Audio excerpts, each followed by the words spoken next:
So, Bill, obviously last week you advised President Trump to have a 30-day shutdown. You said you were speaking with the CEOs of portfolio companies, that hell is coming.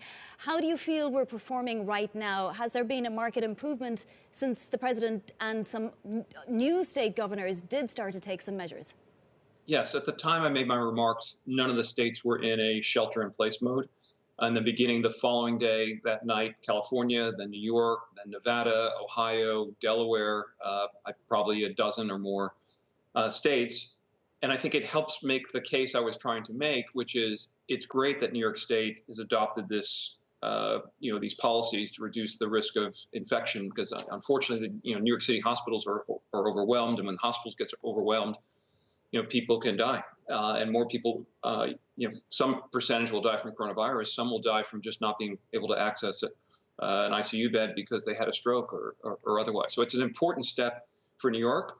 But the problem is you can't do this one state at a time. It's one of our weaknesses as a country of 50 states. It's where the federal government needs to get involved and really basically do a shutdown nationwide. And we do it for I sort of pick a 30 days, sort of 2 weeks of incubation, if you will, plus a cushion. The country doesn't get shut down in its entirety. Of course, you keep all essential businesses, infrastructure, government, pharma, food production, agriculture, all the things that you see in the kind of New York State and Ohio and other protocols. But you do it once. You do it for the whole country, and you set the clock, and you tell businesses we're going to reopen the country in 30 days. And the other thing you do is you massively accelerate testing. And one opportunity we have not yet exploited that's being exploited now in China, and there's no reason why it can't come here, is antibody testing. And antibody testing is basically a blood test, and it's much more scalable. We can test every American, and you can get results much more quickly. And there are probably 5 or 6 companies that have antibody tests going through the approval process. I know that are being tested in China. I actually spent an hour today talking to a pharma company that has a antibody test that they want to scale up dramatically, that they claim has a nearly 100% accuracy rate. So more accurate, faster testing. So envision a world in which the next 30 days, everyone shelters in place, not just 12 states, 50 states. Then we gradually reopen the country, testing everyone. And if we see what's great about a 30-day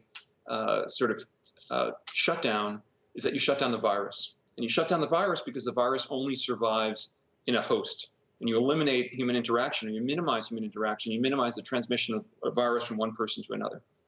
And the virus does not survive outside for more than a few days. And so, 1, you knock down the virus very aggressively.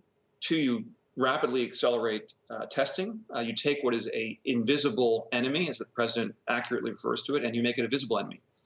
And then you track very carefully, and you start to see an outbreak in Des Moines, Iowa, then you very quickly quarantine that particular section of the city or the whole city, and you can reopen the country. People can go back to work. You know who's sick and who's not. We protect the elderly, we protect the immune compromised, and the country's back in business.